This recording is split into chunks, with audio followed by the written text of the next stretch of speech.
Back when I was in high school, I was living in another city. Back then, my friends would sneak their father's cars out at midnight, and we would all go for a 30-minute to 1-hour drive together. The goal wasn't to go anywhere specific. We just enjoyed the thrill of it. During another moment like this, a sudden wave of anxiety washed over me for no reason at all. A feeling of unease in my chest. My hands started trembling. At that moment, I began to feel completely detached from my surroundings and my friends. I couldn't make sense of how I, who had been laughing like there was no tomorrow just 5 minutes prior, could suddenly be overcome with terror. The doubt brought on by this unknown turned into unease, and then into a feeling of fear, yet I didn't even know what I was afraid of. At one point, we parked near a gas station to buy cigarettes. The moment I stepped out and got some fresh air, all my inner distress vanished. I was 3 to 5 kilometers away from my house, but I didn't want to get back into that car. I walked home that night, and when I woke up in the morning, I learned that they had been in an accident later that night and lost their lives. While 2 of my male friends lost their lives at the moment of the crash, our other female friend was taken into intensive care, but despite all medical efforts, we lost her too 2 weeks later. The detail that terrifies me about this tragedy is that I had absolutely no reason not to want to get back in the car. The friend driving was operating the car in a very safe and reliable manner. There was no excessive speeding, no weaving through traffic, no alcohol, and no reckless behavior. You know that feeling when you can just smell trouble coming and you avoid it. There was absolutely no reason to feel that way. Furthermore, we must have gone on this car ride at least 10 to 15 times. But for some reason, it was only that specific day and that exact moment that I didn't want to be in that car. We used to own a small deli back then. The shop didn't have a restroom, but there were 2 gas stations nearby. I used to go there, but the employees eventually got tired of me because I was showing up about twice a day. So I decided to start using the restroom at a nearby old train station instead. It was in terrible condition, but it did the job. I was about 13 or 14 years old at the time, and my hair was so long it reached my waist. One evening, I went to the restroom there again. The station restroom was completely empty. There wasn't a soul around. I went inside and was just doing my business.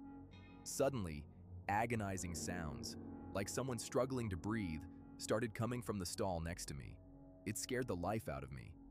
The restroom windows were frosted glass, so you could faintly make out shapes behind them. A man came out of the next stall, gasping for air as he walked away. After a brief silence, the heavy breathing stopped. I finally came out of the stall and washed my hands, but I was incredibly tense. I kept thinking, what if he's on something and comes back? Plus, because of my long hair, people often mistook me for a girl, and I was terrified that something awful might happen to me. Walking to the exit door felt like it took 15 years. I finally stepped out. Nobody was around, and everything seemed quiet. But when I turned to my right, there he was. The man was leaning against the wall right next to me. He was bald.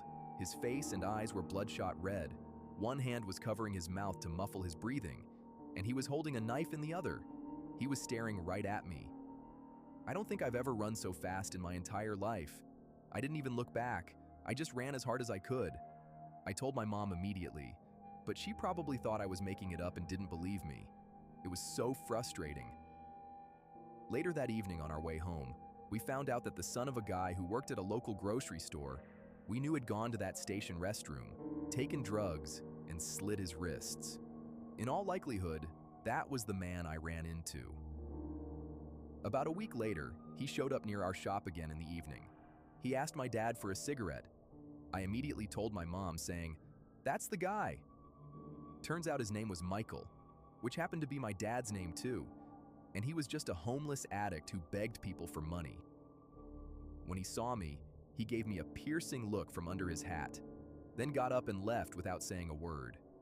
It was obvious he recognized me too. I'll never forget that look. Honestly, I even turned on the lights while writing this, though I'm not that scared anymore. I don't even live in the same city now. My only hope is that he managed to clean up his act. I highly doubt it, but I wouldn't want his life to be completely ruined either. This is one of my personal experiences. What I'm about to tell you might sound absurd to some, or perhaps utterly terrifying. I used to stay at our house in a remote mountain village. The house was massive, featuring 10 rooms and an incredibly long hallway. My cousins and I stayed in the room at the very end of that hallway, right across from the bathroom. Our side of the house overlooked a small river and a tiny, neglected garden that resembled a small patch of field where nobody ever ventured. One night, after having a few drinks outside, the three of us came back home and went to bed in that distant room. I was sleeping in a single bed, while my other two cousins shared a double bed. After a while, the sound of footsteps began echoing from the hallway. Someone was pacing back and forth, from one end of the corridor to the other. At first, under the influence of alcohol, we didn't pay much attention to it. Then I thought it might be my grandfather, but the footsteps were far too fast to be his. My grandfather had a leg injury and walked with a noticeable limp. Terrified, I immediately moved to my cousin's bed. The exact moment I stepped out, the pacing accelerated drastically. It sounded as though 3 or 4 people were suddenly sprinting back and forth along that 30-foot hallway simultaneously. This dread started at 2 a.m. and lasted until sunrise. Frozen in fear, none of us could summon the courage to open the door or call for help. We just sat there for hours, barely daring to swallow. Truth be told, that house had always been deeply unsettling. Whenever we slept in that room at night, the unmistakable sounds of digging and hoeing would drift up from the riverbank. Yet, when we went down to check in the morning, everything would be completely overturned and ruined. Other times, we could hear heavy footsteps pacing across the roof. Once, my father got up in the middle of the night to use the restroom, and just as he was about to climb back into bed, the silhouette of a shirtless woman lunged and threw herself directly at him. My father let out a blood-curdling shriek of pure agony that echoed through the entire house. I can't even begin to describe it. On another occasion, while the 3 of us were sleeping, I was lying down with my back turned to the room.